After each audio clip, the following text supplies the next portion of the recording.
여름에 이어서 제가 이렇게 두 번째 여기를 방문하게 되었습니다. 제가 김건능이라는 이름도 사실은 그 유래가 우리 최건능 목사님에게 있습니다.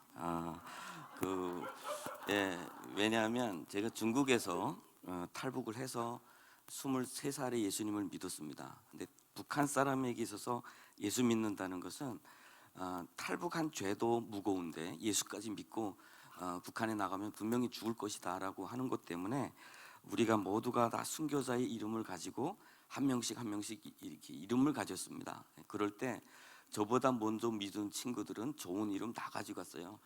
주기철, 선양원 이름 다 가지고 가고 최건능 목사님 이름 남아서 그러면 제가 김건능 하겠습니다 해가지고 그때는 사실은 지금 생각해 보라면 지금 만약 이름 고르라면 좀 겸손하게 고를 수가 있을 것 같은데 그때는 그냥 죽는다, 주를 위해서 죽겠습니다 이런 고백 때문에 사실 순교자 이름 그 하나만에 초점을 집중했던 것 같습니다. 사실은 저는 북한에서 나온 지 25년이 되었어요. 대한민국이 온 지 10년이 되었습니다.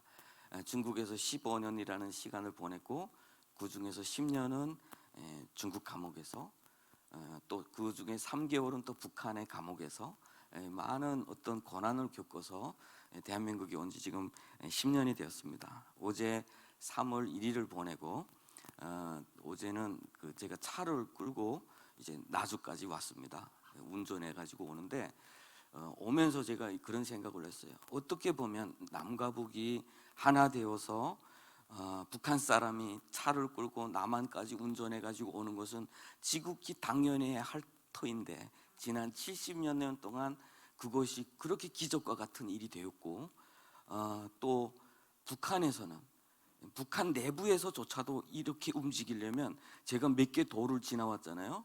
가는 곳마다 초소가 있어야 돼요. 초소가 있고 신분증 어디 가는지 목적이 뭔지 여행증 있어야 되고요. 또 그 숙박 들어가면 숙박 검열이 있습니다. 여기 왜 왔는지 늘 그런 검열이 있어요. 근데 제가 어제 출발해서 오늘 여기까지 누가 하나 제 차를 세운 적도 없고 저에게 신분증 보자고 했던 사람도 없습니다. 어떻게 보면 독립운동 독립만세를 불러서 103년이라는 시간 지나서 남한은 진짜 독립을 이루었어요. 그런데 북한은 어떻게 보면 한 번도 독립이라는 것을 이뤄본 적도 없고 그것을 경험해 본 적도 없습니다.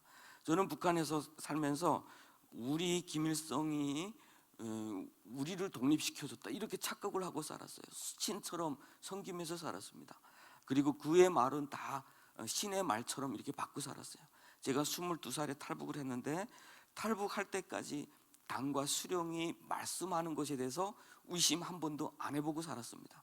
순수한 사람이에요 저는. 그런데 중국에 와서 보니까 이것이 속았구나라는 것을 깨달았어요.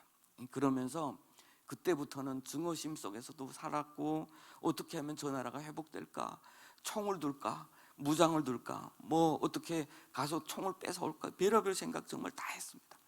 그러다가 우리 한국교회에서 파송한 선교사님을 만나고 우리 하나님께서 일하셔야 되겠구나라는 그런 것에 제가 정말 그게 믿어지면서 그때부터 하나님 저 땅을 바꾸신다면 우리는 죽어도 좋겠습니다라는 그런 고백을 했어요.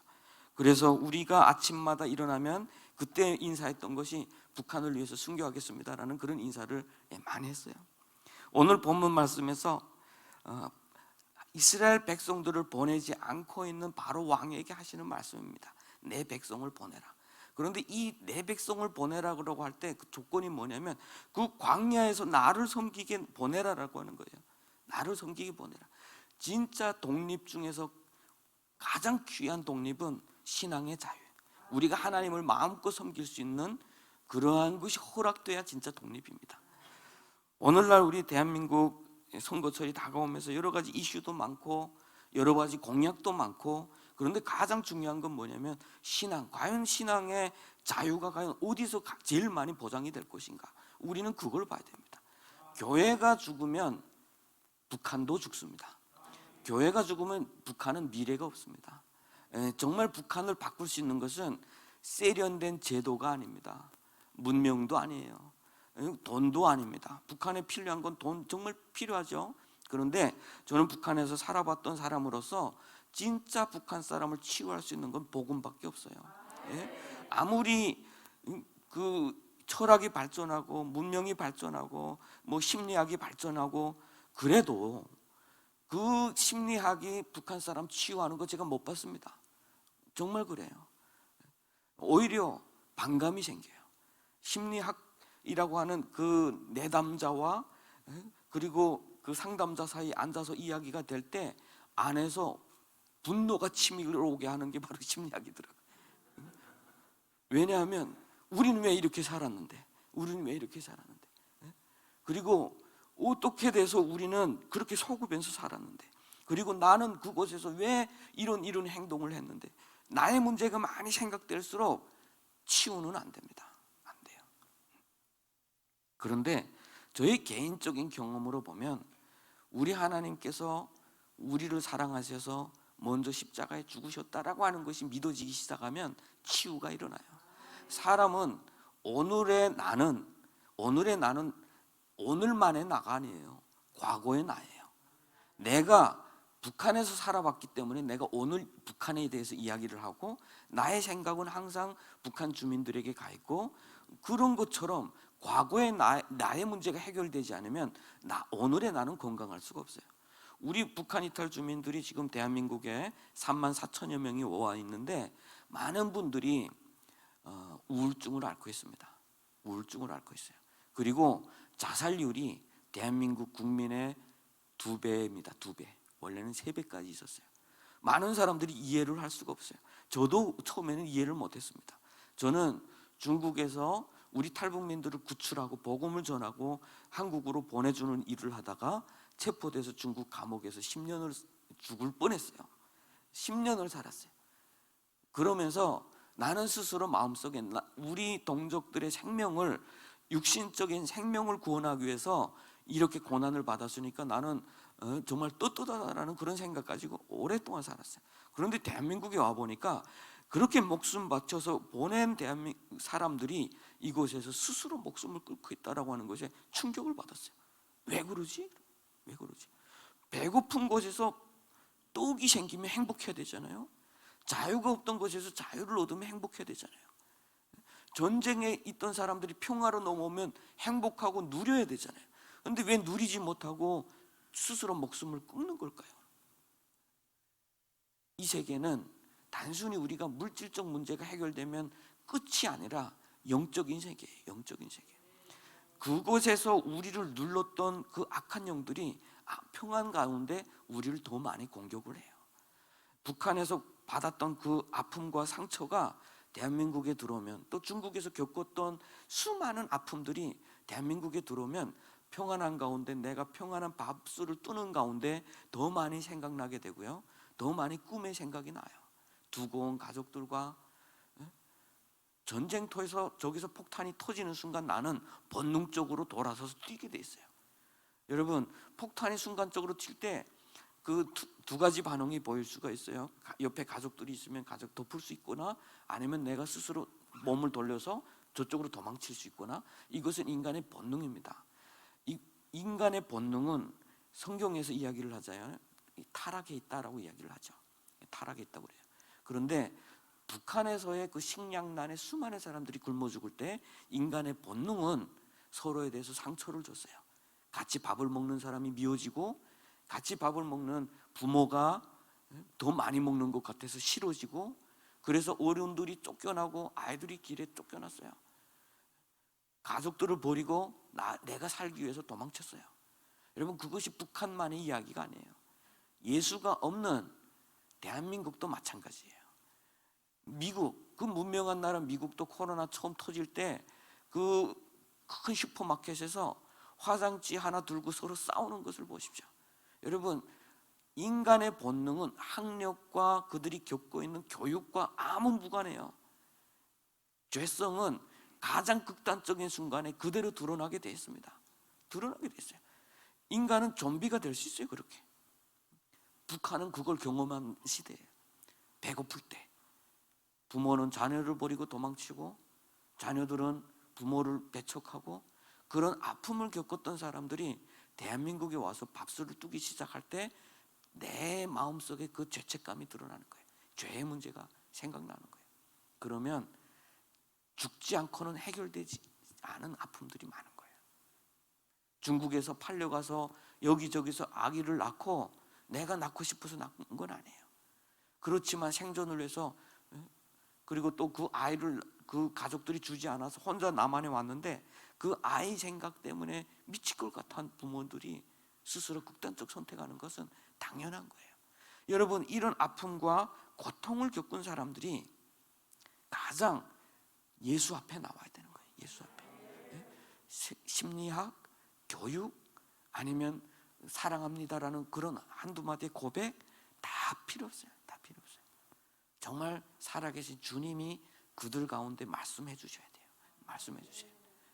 오늘은 바로가 이스라엘 백성들을 막고 있는 상황을 이야기하지만 우리 마음 가운데, 우리 북한 주민들 마음 가운데 예수를 못 믿게 하는 것은 북한 정권이기도 하고 체제이기도 하지만 그들이 겪었던 아픔과 상처이기도 해요. 그런 상처와 아픔을 겪은 사람들에게 우리 주님이 말씀하셔야 돼요. 내 백성을 보내라.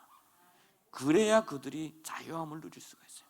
진정으로 예수님을 믿고 참된 하나님 안에서 참된 평안을 누릴 수가 있어요. 저도 처음에는 한국에 왔을 때 마음에 너무 무거움이 많았어요. 왜냐하면 저는 감옥에 있을 때 10년 감옥 생활, 감옥에 들어갔을 때요, 10년 끝나면 나는 대한민국에 이렇게 올 수 있다, 그래서 목회자가 될 수 있다, 이것을 알았으면 저는 감옥 생활을 조금 더 행복하게 했을 수도 있을 것 같아요. 그런데 저는 그런 보장이 없었습니다. 감옥이 끝나면, 저는 북한 사람으로 감옥 갔기 때문에 감옥 생활 끝나면 북한으로 돌아가야 돼요. 돌아가야 돼요. 그러면 북한으로 돌아가면 저는 북한에서 제일 싫어하는 우리 탈북민들을 구출하는 죄, 그리고 예수를 전한 죄, 북한에서 제일 싫어하는 범죄를 졌기 때문에 저는 가자마자 정치범 수용소 가거나 처형당해야 돼요. 그러면 저는 늘 그런 생각했어. 나의 인생에 감옥에서의 삶이 아마도 나의 가장 평안한 삶일 수도 있겠다라는 그런 생각.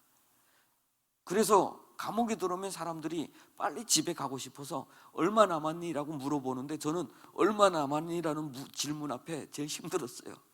감옥 생활의 끝은 북한으로 나가는 시간이기 때문에. 그런 무거움 가운데 10년을 살았어요. 그런 무거움 가운데.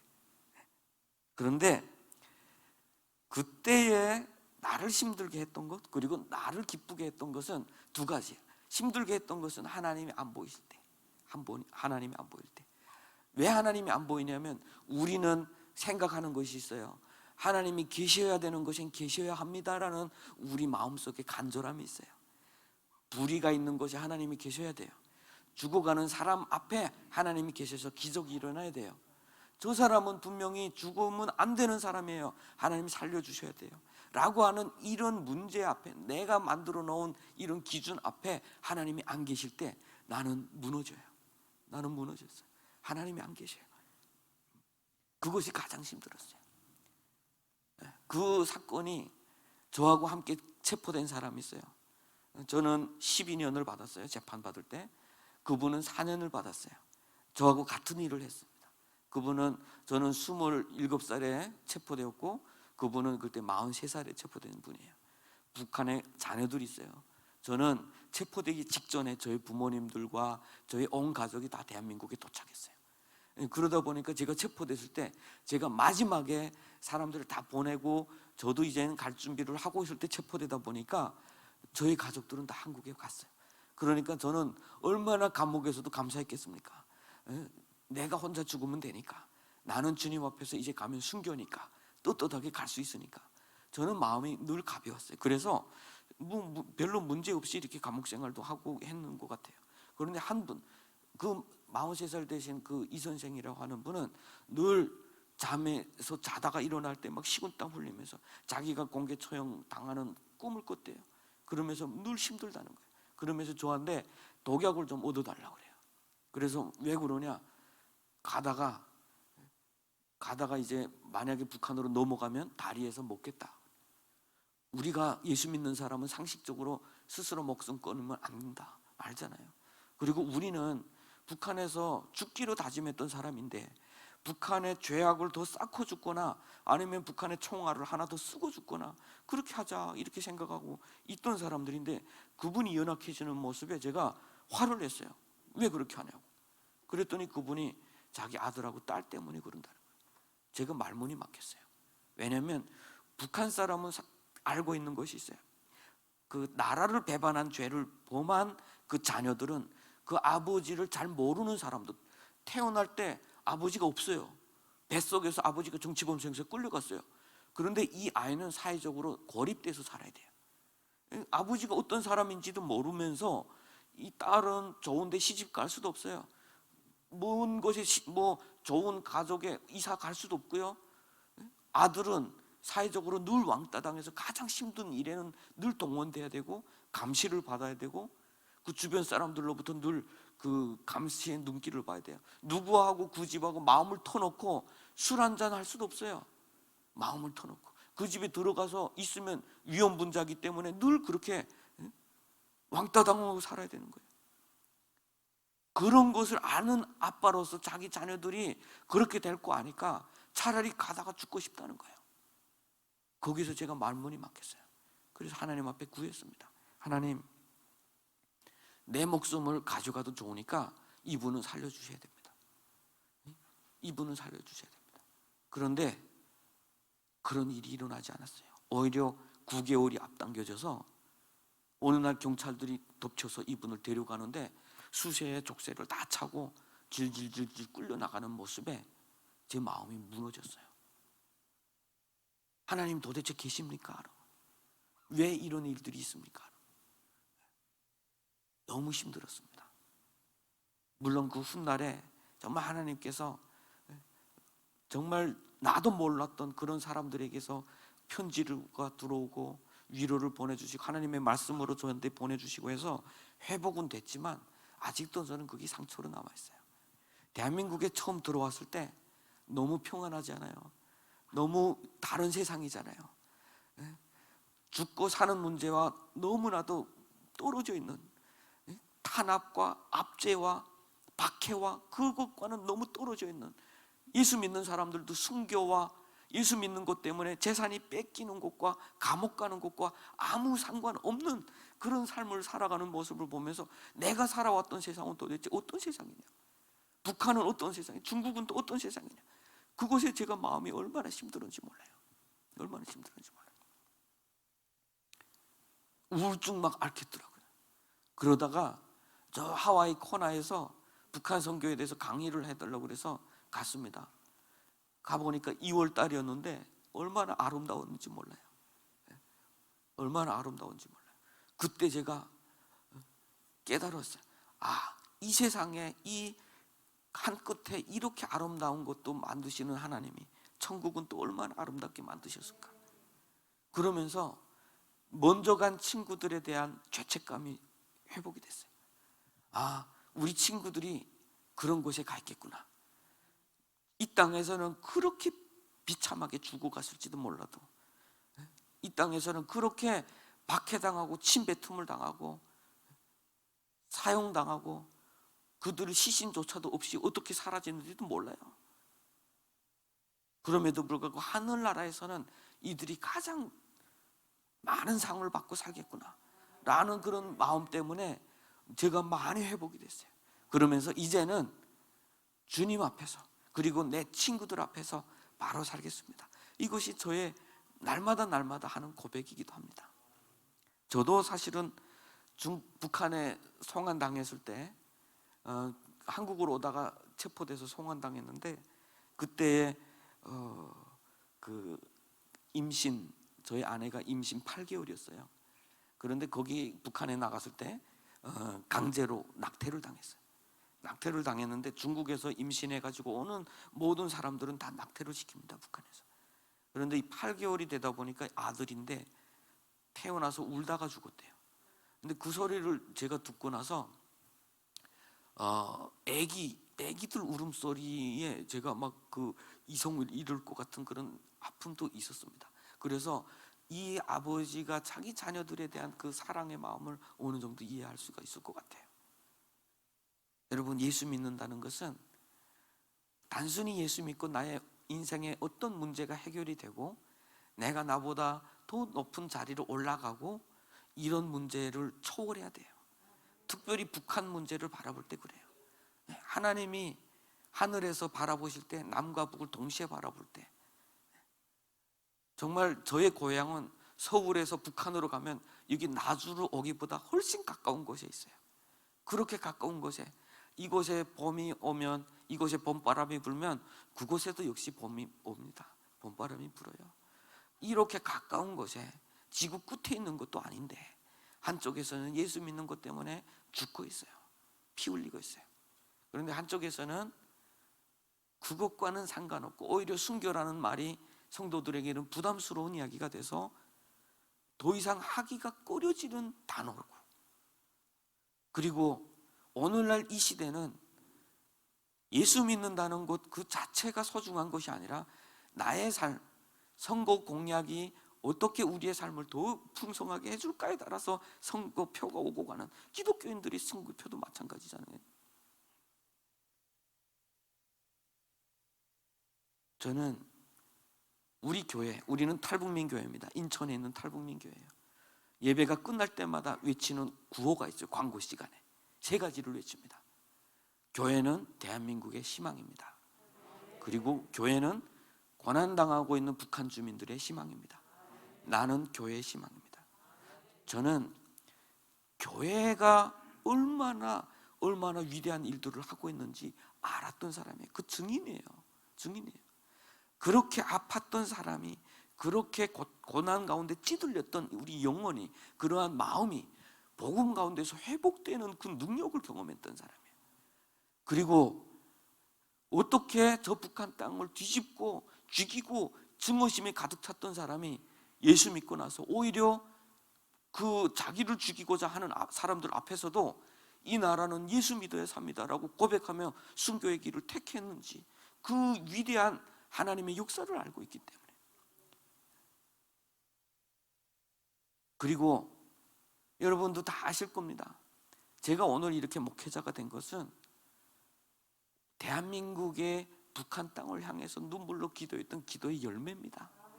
여러분들이 기도를 오래 했다면 제가 지금 열매로 여러분들에게 상급으로 이 앞에 서 있다고 믿으시면 됩니다. 왠 줄 아세요? 제가 97년도에 먹고 살기 위해서 22살의 나이에 탈북했어요. 다 굶어 죽고 있을 때 탈북하고 나니까 중국에서 정말 갈 데가 없고 열심히 일해서 돈을 벌어야 되는데 돈 벌 때도 마땅치 않고 중국 공안이 오면 쫓아다 숨어 다니고 그렇게 미래가 없이 그렇게 살아갈 때 우리를 찾아오신 분이 있는데 선교사님, 남한 교회가 파송한 선교사님이었어요. 그런데요, 제가 그 역사를 와서 살펴보니까 97년이면 남한도 어려웠더라고요. 북한은 수많은 사람들이 굶어 죽고 있을 때 97년 남한은 IMF 때문에 수많은 공장이 문을 닫고 국민들은 나라를 살리겠다고 금을 빼서 나라에다 바치는 그때였어요. 그런데요, 교회는 달러를 나라를 위해서 바친 것이 아니라 자기 동족을 위해서 외국으로 선교사들에게 보냈어요.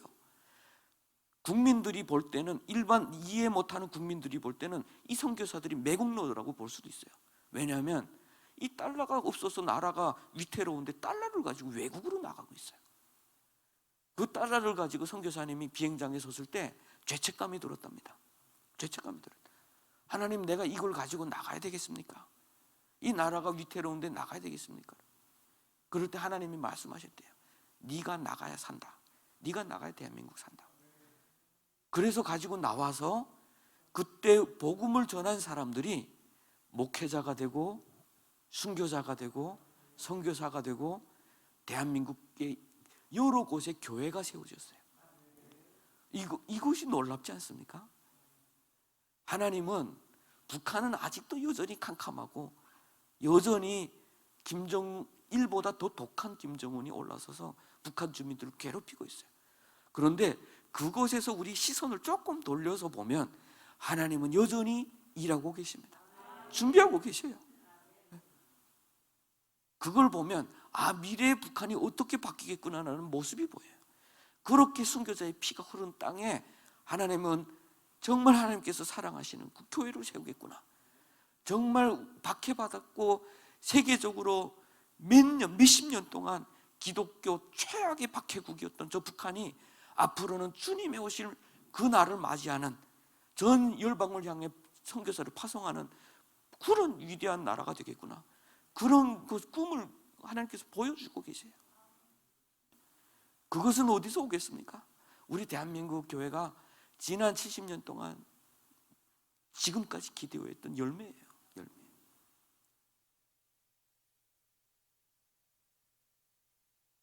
저도 탈북민 목회를 하면서 계속해서 느껴지는 것이 그거예요. 지금 3만 4천 명의 우리 탈북민들이 와서 사는데 건강한 가족을 이루고 살고 있는 프로수가 보면 4%밖에 안 된답니다. 4%. 상처받은 사람들이다 보니까, 그리고 중국을 고치면서 오다 보니까 자녀들이 4명, 5명, 우리 교회 어느 분은 한 4명, 5명이 돼요.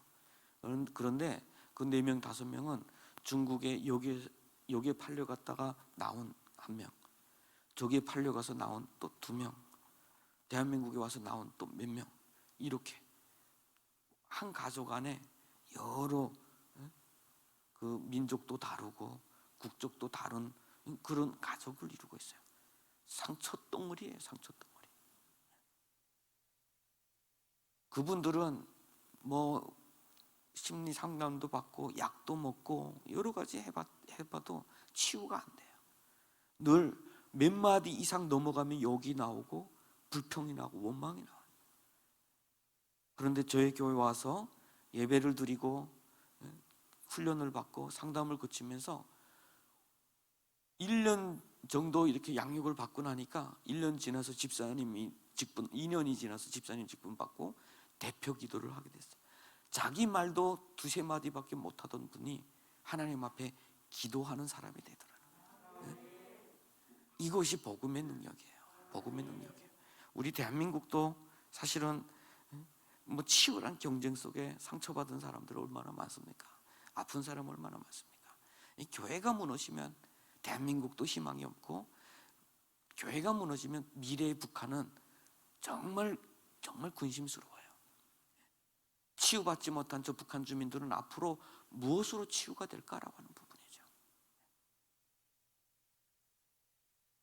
오늘 본문에서 강조하고 있는 부분, 내 백성을 보내라라고 하는 부분은 우리 주님께서 북한과 같은 정권을 향해서, 그 제도를 향해서 내 백성을 보내라라고 말씀하고 계시지만, 상처받은 자들을 그 아픔과 쌓여있는 그 어둠의 세력에게도 말씀하고 계시지만, 우리를 무너뜨리고자 하는 유혹과 오늘날 내가 잘못된 가치관과 그런 것을 향해서도 우리 주님이 오늘 이 시간 말씀하고 계신다라고 하는 것을 우리 기억하셨으면 좋겠습니다. 우리 순교자 중에 제일 나이 어린 사람이 20살 되는 사람이었어요. 저하고 함께 했던 사람인데, 북송돼서 그 보이부 요원이 보니까 너무 아까운 거예요. 애가 똑똑하고 부모들은 다 굶어 죽었고, 그러니까 네가 그냥 밥을 준다고 해서 중국에 가서 갈 데 없이 막 떠돌아다닐 때 교회 가니까 밥 준다고 해서 갔다가 그냥 거기 있다 잡혀 나왔다, 이렇게만 말하면 내가 살려주겠다, 내가 노력해서 살려주겠다 그랬어요. 근데 이 친구가 아니에요. 이 나라는 예수 믿어야 돼요. 그러니까 너무 안타까워서, 아니 그래도 살아야 되지 않겠냐, 살아야 되지 않겠냐. 그래도 그래요. 하나님이 살려주셔야 돼요. 하나님이 살려주지 않고 내가 의도적으로 사는 것 하나님의 뜻이 아닐 거예요. 그러면서 20살 나이에 다른 그 사람을 심판하는 법관들 앞에서 이 나라는 내가 지금까지 살아봤고 내가 예수 믿어봤고 경험해 본 거 봐야면 이 나라는 진짜 회복되려면 이 나라에 예수가 믿어져야 됩니다. 예수가 전해야 됩니다. 이 말 한마디 때문에 처형당했어요. 보이부 요원이 그걸 보면서 마음이 무너져서 이 사람이 예수 믿는 사람이 됐어요. 이 사람이 예수 믿는. 그리고 나서 그 수많은 사람들이 북송이 돼서 나올 때 그 나온 사람들 중에서 쭉 지켜보는 거예요. 그런데 어떤 자매님이 막 이렇게 이렇게 그 벽에다 머리를 숙이고 막 이렇게 하고 있더래요. 그러니까 제가 예수 믿는 사람이구나 알고 도와줘가지고 빨리 풀어나게 했어요. 그러니까 이 여자분이 너무 고마워서 뭐 이것저것 싸가지고 보이원 찾아간 거예요. 자기 살려줬다고. 근데 집에 오라고 그러더니 굴더래요. 너 예수 믿는 사람이지? 그래. 깜짝 놀라서 처음에는 아니에요 했는데 너 기도하는 거 보고 내가 도와준 거야 라고 하니까 그때 이야기했대요. 제가 중국에서 몰래 그 중국의 어느 교회를 다녔습니다. 이러다가 힘들고 하면 다녔습니다. 그러니까 그때 그 이야기를 하대요. 내가 얼마 전에 아는 사람이 하나 있는데 이렇게 해서 죽었다. 그러면서 내가 얼마나 살리려고 했는데 정말 예수 믿는 사람들이 너무 훌륭하더라 하면서 눈물을 흘리대. 그러면서 자기도 지금 기도하고 있고 자기 아내와 함께 기도하는 사람이 됐다 이렇게 이야기해요. 그러면서 그분이 했던 질문이 하나 있어요. 그런데 하나님이 왜 바로를 강팍해 하셨냐? 그런데 이분은 일하다가 그 힘들면 교회 가서 앉아있고 이러던 분이라 설교도 잘 못 듣고 그러니까 바로가 누군지 그때까지 몰랐답니다. 그래서 잘 모르겠어요 이렇게 했더니 그분이 실망하고 화가를 내더래. 믿겠으면 똑바로 믿어라. 그래서 거기에 충격을 받고 이분이 와서 오히려 그 보이부 사람한테 전도받은 거잖아요. 그래서 여기 와서 신학을 해서 교회를 세웠어요 지금. 여러분 하나님의 역사는 이래요.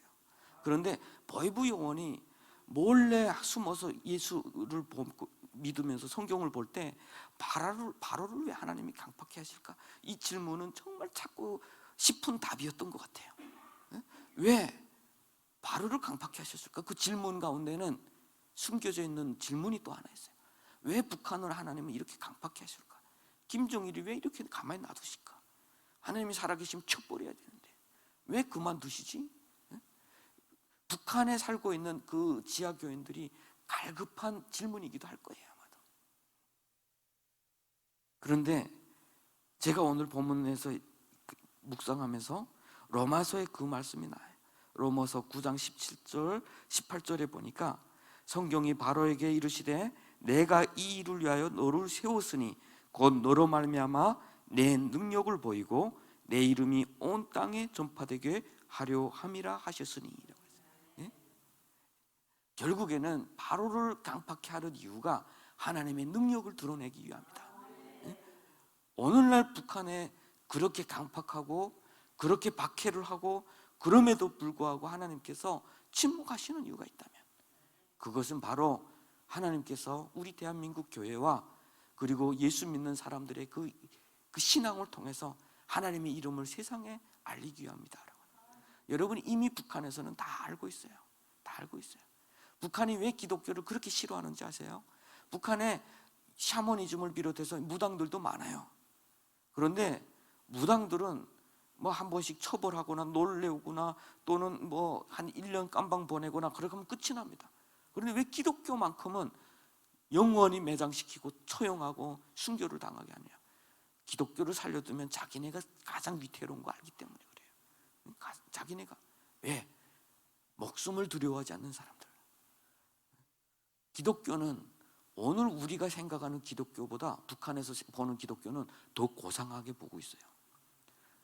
어떻게 제가 알았냐면요, 중국에 감옥에 있을 때 중앙당 간부들이 마약을 하다가 잡힌 사람들이 있어요. 북한은 여러분 다 아실 겁니다. 북한은 국가가 마약을 만들어서 헤로인이나 뭐 여러 가지 오름이라고 하는 그것을 만들어서 중국국 또 저쪽 뭐 태국이나 일본이나 이런 곳에 파는 나라예요. 국가가 만들어요. 그런데 그 국가가 만들어서 중국에 가져다 팔다가 잡힌 사람들이 있어요. 그런 사람들은 원래 중국 사람은 무조건 사용합니다. 사용해요. 그런데 북한에서 들어와서 팔다가 잡힌 사람은 사용을 안 해요. 왜냐하면 중국 정부도 알거든요. 이게 정부 사람이라는 거. 그러니까 사용 집행유예 또는 무기도용을 판결을 합니다. 그래서 들어온 사람들이 많았어요. 저하고도 같이 지낸 사람이 보이부 상좌였던 사람도 있어요. 그래서 그에게 복음을 전하고 막 그랬는데 그분이 마지막에 그러더라고요. 예수 믿으세요? 나 믿소. 막 그러더라고요. 보이부 요원이. 그러면서 하는 소리가 있어요.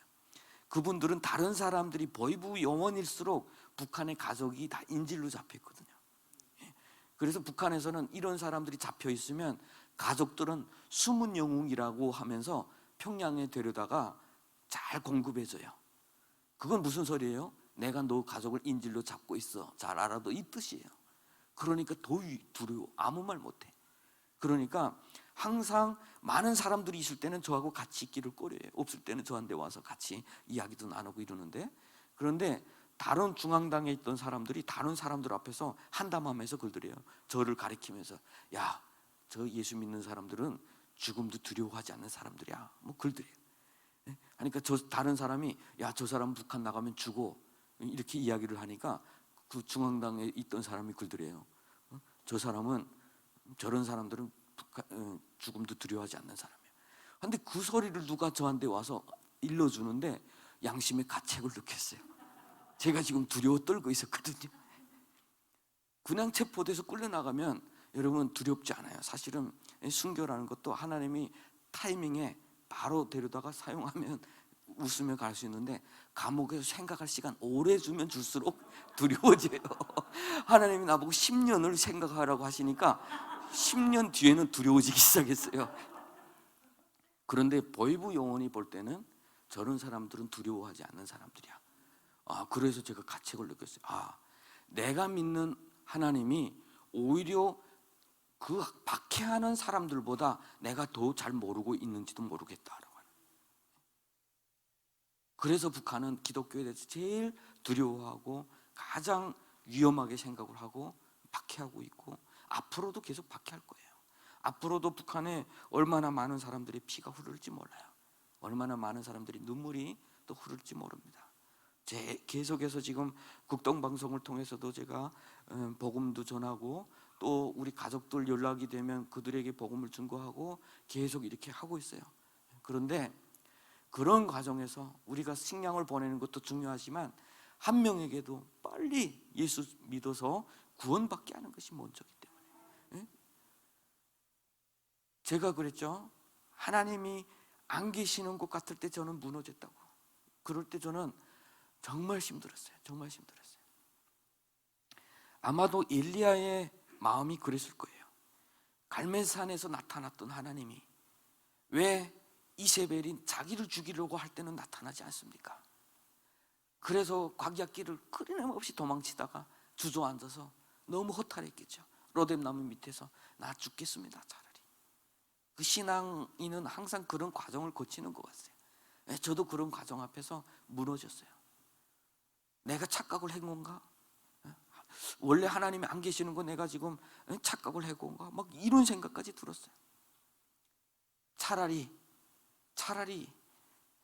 그 증오심 그대로 북한을 향해서 돌을 던지건 아니면 총을 뺏던, 이렇게 뭐 투쟁이라도 하다가 죽는 것이 차라리 나을 걸, 막 이런 생각까지 막 여기까지 올라오는 거예요. 그런데 작은 편지 한 장이 저한테 왔습니다. 저도 잘 모르는 중국 교회 목회자로부터 저에게 편지가 온 거예요.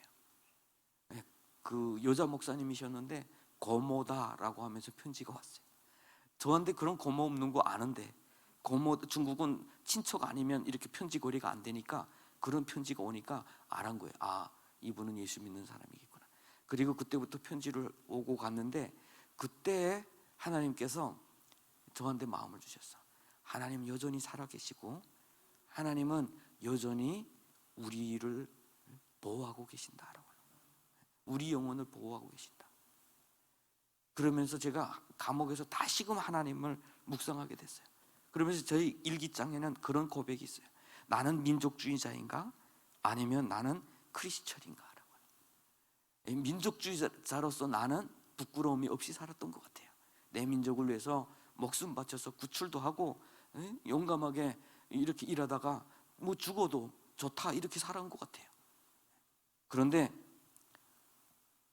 크리스천인가라고 할 때 갑자기 양심의 가책이 느껴지는 거예요. 민족주의와 크리스천이라고 하는 그 정체성은 어떤 때는 같이 갈 수 있어요. 나라를 사랑하는 마음은 예수 믿는 사람들이 가장 깊고 오래 가요. 그런데 나라 사랑이라고 하는 민족 사랑이라는 문제와 예수를 따르는 제자도의 문제가 갈등이 생길 때 많은 사람들은 예수를 배반할 수도 있어요. 옛날에 가룟 유다가 그랬고 제자들도 그랬다고 그러더라고요. 그러면서 제가 다시금 주님 앞에 나는 이제는 예수 믿는 사람으로 살고 싶습니다 라고 고백을 하면서 그때 다시금 깊이 예수님을 만나게 됐어요.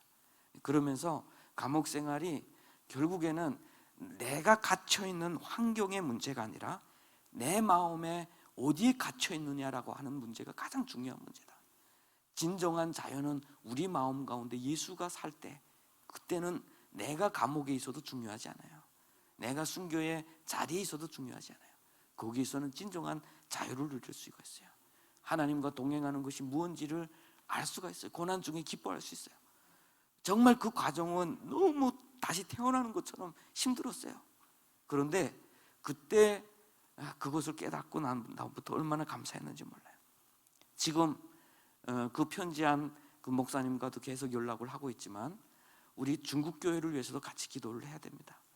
중국 교회는 정말 큰 박해를 받고 있어요. 이번에 종교법이 또 다시 이제부터 실행이 되면서 예배 제한하고 교회를 계속 문 닫게 하고 있어요. 제가 한번 추방된 지 한 6년 됐을 때 제가 몰래 중국에 한번 들어가 봤습니다. 들어가 봤는데 공항에 제 1기장이 모두 다 그 목사님 집에 감춰져 있었거든요. 그리고 저는 또 중국에 들어가 살 일도 있고 해서 중국에서 추방됐기 때문에 한번 들어가 보자 하고 들어갔어요. 저 아내하고 같이 들어갔는데 내가 추방되면 당신 혼자서 가서 만나고 가지고 와 하고 이렇게 갔는데 다행히 통과됐습니다. 통과돼서 들어가서 그 중국 교회에 갔어요.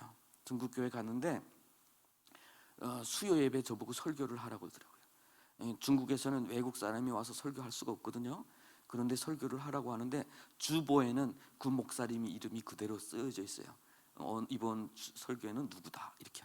그런데 장로님하고 목사님만 알아요. 내가 설교하는 거. 그러면 어떻게 설교하겠어요? 강당이 있는데 강당에는 CCTV가 2개가 여기를 비춰주고 있어요. 이 CCTV는 교회가 설치한 거 아니에요. 정부가 통제하는 거예요. 누가 설교하는가? 그러니까 여기선 설교 못해요. 찬양이 한창 부러질 때 그 목사님이 나보고 장로님이 만들어주는 그 자리에서 설교를 하래요. 그래서 알았습니다 하고 있는데 보니까 장로님이 앞에서 찬양을 인도해요. 막 찬양 인도하다가 목사님이 이름도 없어요. 그냥 목사님이 설교하시겠습니다. 강단을 앞으로 싹 밀어주시더라고요. CCTV가 닿지 않는 부분에. 그래서 제가 거기서 설교를 하는데 마음이 무너지는 것 같았어요.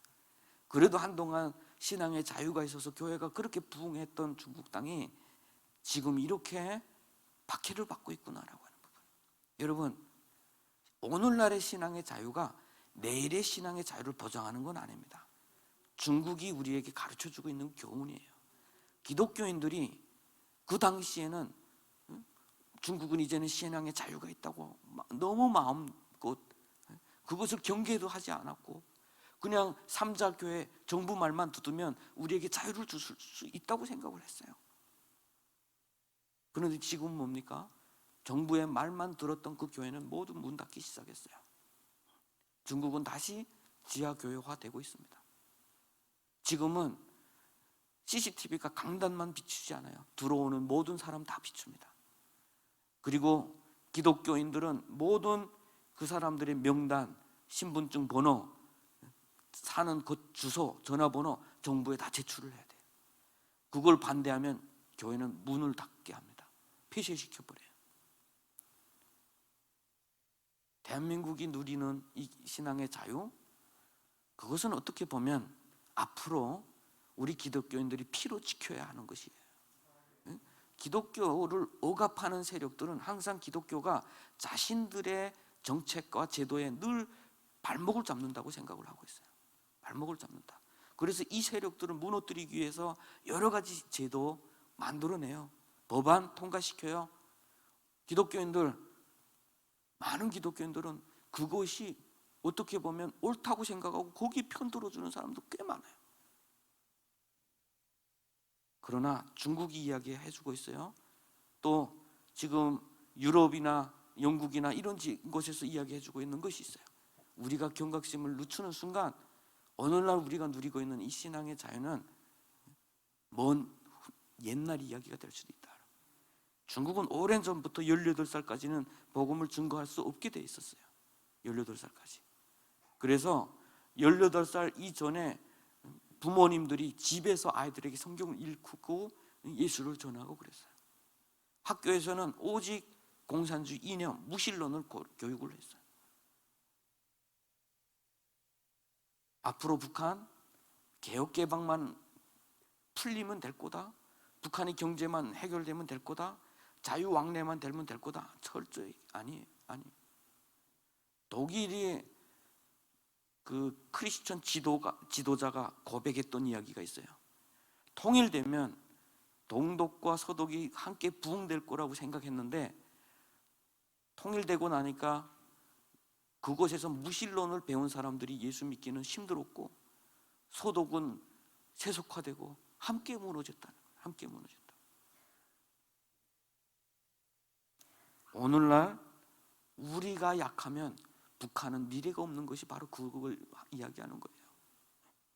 오늘날 우리가 뜨겁지 않으면, 오늘날 우리가 예수를 위해서 죽을 걸 각오하고 따르지 않으면, 우리의 신앙이 순수하지 않으면, 그렇게 살지 않으면, 그렇게 보여지지 않으면, 북한 정권이 보듯이 기독교가 죽음도 초월할 수 있는 그런 순수한 신앙의 소유자들이 되지 못하면, 그러면 북한이 개방이 돼도 그들이 가지고 있는 무신론과 아픔과 상처는 그들에게 복음의 능력이 현저하게 떨어지게 될 것이고, 기독교를 배척하게 될 것이고, 그들에게 신은 오직 돈, 쾌락, 자유가 가져다주는 그 방종, 그것이 그들이 우상이 될 거예요.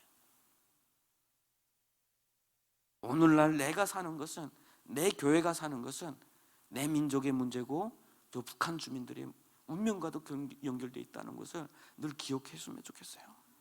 하나님께서 중국 땅에서, 그리고 그 고난의 고비를 넘어서 이 땅에 보내주신 이유가 저를, 그리고 우리 탈북민들을 그것을 준비시키고자, 그리고 그것을 연습하고자 보내주신 거라고 저는 생각을 해요.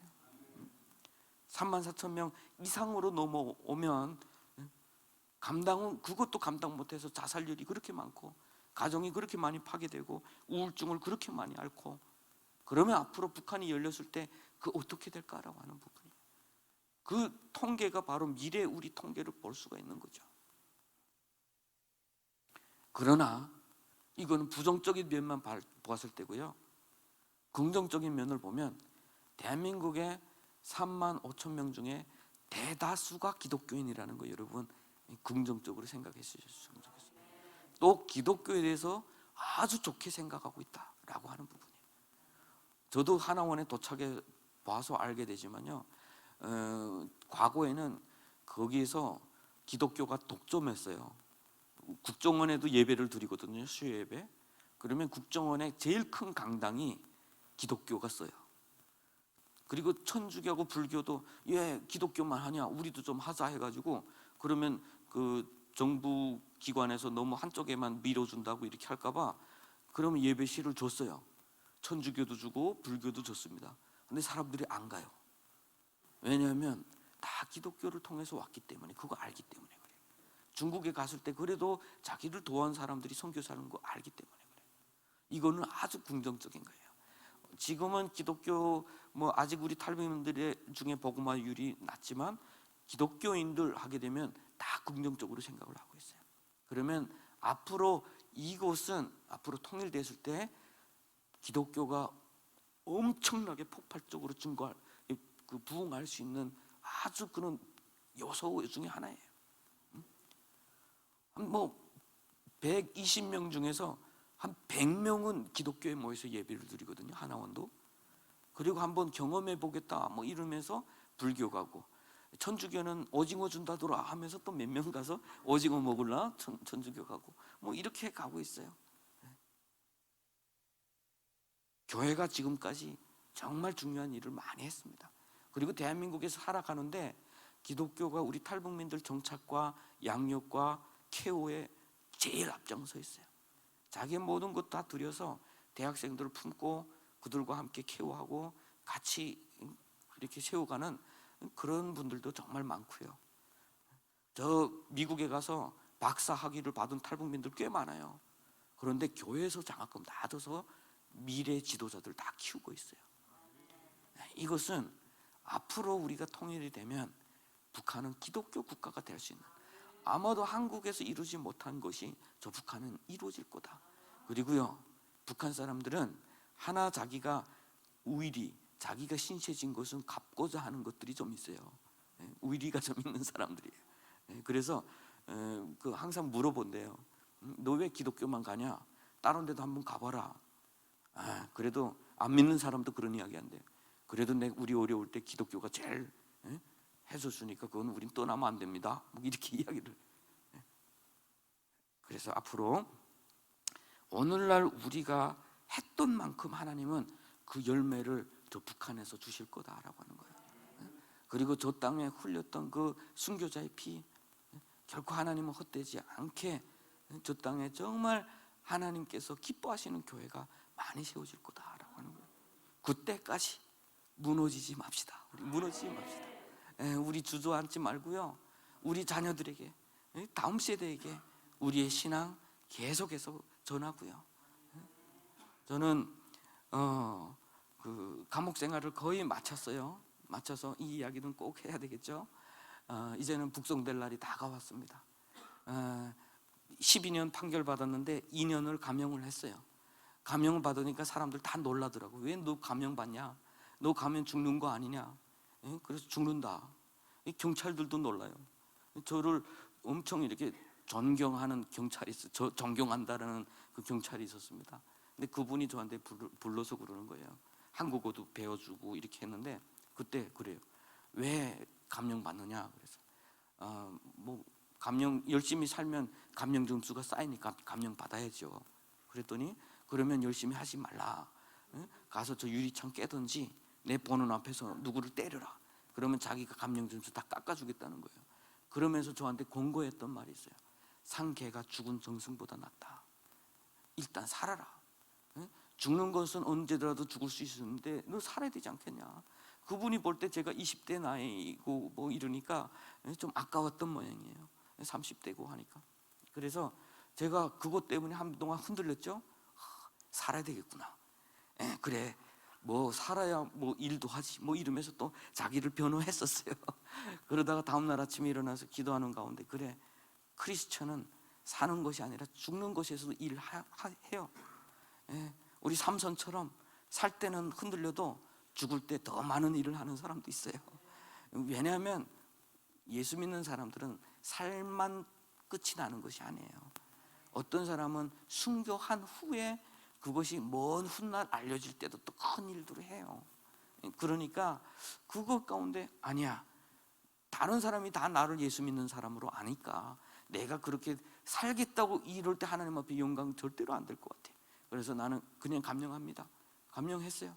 2년 받고 나머지 감령도 7개월 했는데, 그거는 원래는 다 감령을 해주면 2011년 9월 달에 제가 나가야 돼요. 7개월 감령 받고. 근데 법원에서 이상하게 4개월 감령해주고 3개월 감령을 안 해줬어요.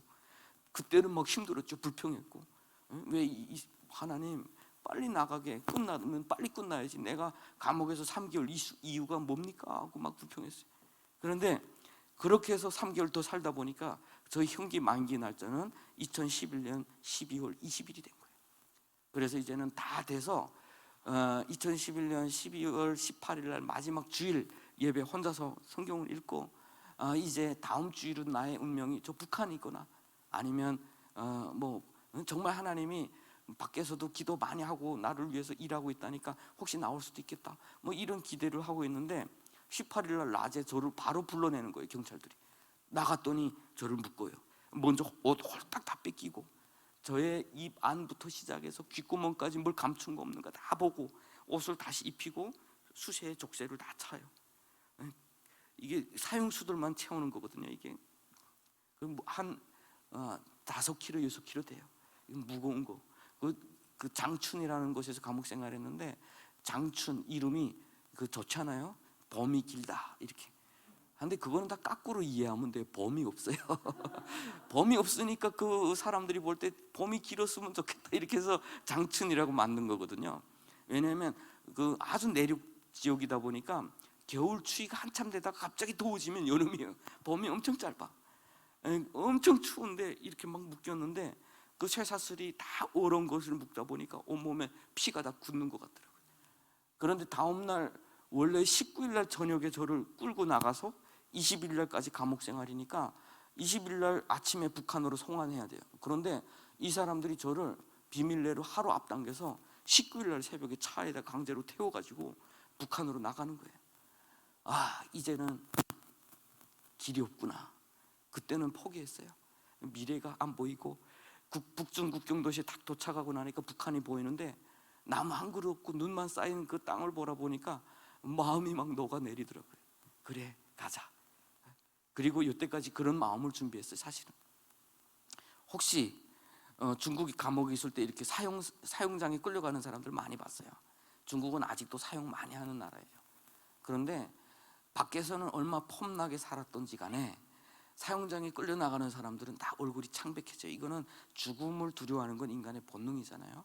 그리고 발이 다 꺾여서 퍽퍽 꺾여서 옆에서 경찰들이 다 이렇게 끌고 나갑니다. 그래서 그걸 보면서 내가 저렇게 나가면 나를 바라보는 사람들이 얼마나 실망할까 싶어서 10년을 그 준비했어요. 하나님, 정말 내 나갈 때 흔들리지 않게 해주세요. 그리고 두 번째가 흔들리지 않게 하나님 나한테 천국을 좀 보여주십시오. 그러면 내가 웃으면서 가게 해주십시오. 막 이렇게 했는데 천국을 안 보여주시네.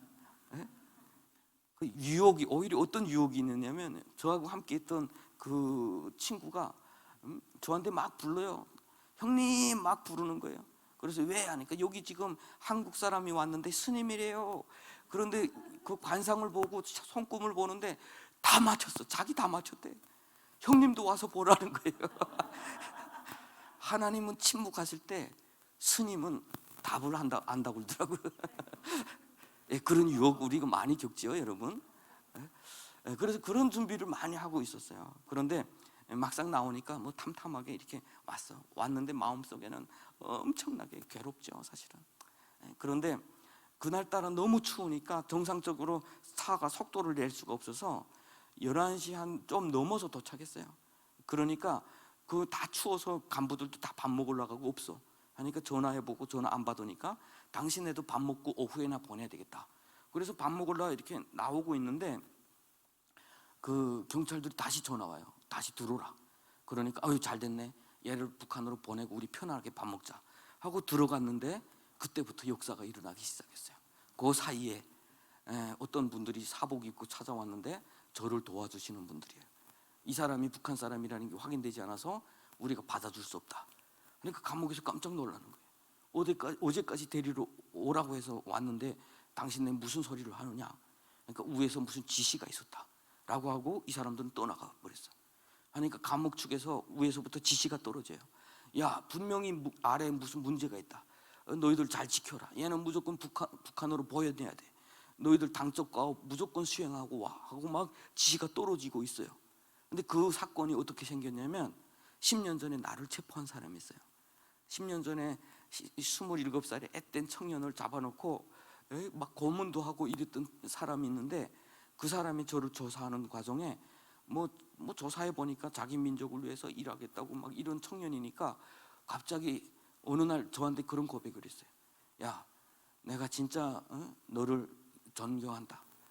네가 진짜 자기 민족을 위해서 자기 갈 수 있는 길을 포기하고 이렇게 했다니까 정말 너는 잘 됐으면 좋겠다 하면서 했던 말이 혹시 네가 10년 감옥 가고 내가 여기서 10년쯤이면 어느 정도 승진하면 너 도와줄지도 모르겠는데. 근데 이거는 있을 수 없는 일이에요. 그때 당시 저는 북한으로 송환된다고 그랬어요. 법적으로 북한 사람이 북한 사람 도왔는데 중국법에 뭐 재판하냐 마냐. 그리고 중국에서 한쪽에서 계속 승진하는 일도 사실은 없어요. 다 공안으로 가고 이렇게 조동이 되는데 한데 그런 역사를 하나님이 만들어 놓으셨어요. 그래서 그 사람이 그걸 제가 나오고 막 이러니까 그것을 깨닫고 나서 한번 도와볼게 하고 지금 일을 시작한 거죠. 근데 아래에서 갑자기 막 들고 일어나고 성에서부터 막 지시가 떨어지고 일이 좀 꼬여갈 때 하나님이 또 하나 사건 터뜨리는 게 있어요. 그것이 뭐냐면 우리도 다 아는 날이에요. 여러분들은 그날에 뭘 하고 있었어요?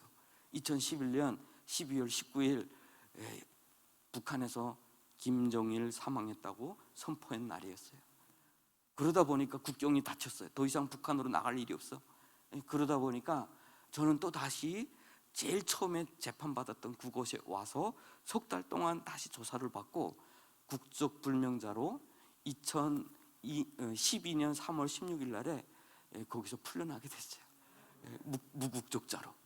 그래서 한국 영사관에서 그러니까 뭐 도와주고 여권을 보내주고 뭐 중국 공안에서도 또 나서서 여행증명서 만들어주고 해서 제가 영길공항에서 비행기를 타고 바로 인천공항까지 도착을 했습니다. 그런데 비행기를 타고 쫙 출발하고 올 때 제가 공항을 바라볼 때 여러분 제가 얼마나 한국 오고 싶었겠습니까? 또 얼마나 많은 사람들을 한국 보냈습니까? 그러면서 나에게 그렇게 멀던 길이 내가 원하든 원하지 않던 갑자기 비행기에서 이렇게 끌려나가는 모습을 보면서 하나님이 마음 가운데 메시지를 주시는 것 같았어요. 내가 한다라고 하는. 하나님 언제 하십니까? 라고 외쳤던 이 청년에게 하나님이 그 자리에서 나한테 말씀해 주세요. 내가 한다. 하나님이 하실 겁니다. 하나님이. 북한은 하나님이 하실 거예요. 오늘 본문 말씀에는 내 백성을 보내라. 나를 섬길 것이다. 그러나 이제까지 내가 듣지 아니하였다. 이 꾸중은 하나님께서 이제부터 일하시겠다는 뜻이죠. 북한을 향해서도 하나님은 지금 말씀하고 계세요. 보내라. 그러나 지금까지 내가 듣지 아니하였다. 그러면 이제는 하나님의 역사가 열방 가운데 드러날 때가 다가오고 있다라고 하는 거예요. 하나님은 일하실 것입니다. 하나님의 때에 북한은 우리 모두가 기도했던 것처럼 남과 북이 복음으로 하나가 되는 그런 역사가 오게 될 거예요. 여러분 기독교는 그리고 그 복음은 이 세상에 어떤 것보다 강력한 힘이 있어요.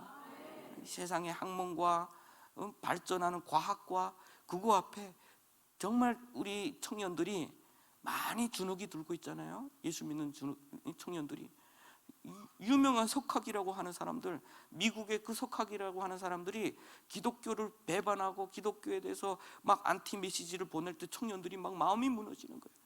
그런데 저는 가는 곳마다 우리 대한민국의 청년들에게 이야기를 해요. 복음은 그들이 외치고 있는 거짓보다 순수하고 진리고 힘있고 생명이 있다. 이야기하잖아요. 복음은 미련한 것 같지만 가장 유능한 거예요. 그래서 우리가 그것을 붙잡고 있으면 북한이 회복이 될 때 남과 북은 치유하는 관계로, 남한교회는 북한의 그 박해받았던 지하교인들을 치유할 것이고 함께 회복이 될 것이고 하나님 앞에 함께 영광을 올리게 되실 줄 믿습니다. 저는 대한민국에 와서 10년째 지금 살고 있어요. 2012년대에 왔으니까 야 대한민국도 만만치 않다는 거 느꼈어요. 저는 중국하고 북한만 만만치 않은 줄 알았어요. 그런데 대한민국의 유혹은 북한이나 중국에서 말할 수 없는 그런 유혹들이 더 많아요. 더 잘 살 수 있는 것, 이 길 아니면 더 형통할 수 있는 것, 이 길 아니면 더 우리에게는 좋은 조건들이 너무 많이 있는 것들이 많아요. 세상이 우리에게 제시해주고 있는 것들이 너무 많아요. 북한처럼 믿어? 그럼 죽어 하면 아멘 하면 그냥 순교자 되는 거잖아요. 그런데 여기서는 그렇게 할 데도 없어요. 내가 어떻게 죽는지도 모르게 우리를 끊임없이 유혹하고 넘겨가고 있어요. 정말 어떻게 보면 북한의 지하교인들만 고난당하는 것이 아니라 오늘 남한의 많은 크리스천들도 그 유혹 가운데 고난당하고 있어요. 하나님께서 그걸 아시고 하나님께서 위로하실 줄로 믿습니다. 더 기도의 자리로 나오고 하나님의 말씀 앞에 바로 서고 또 더욱더 하나가 되고, 그래서 이 땅에 하나님의 나라를 세우고 지켜가고 확장해 가는데 크게 쓰임받는 저와 여러분 되시기를 주님의 이름으로 축복합니다. 기도하겠습니다.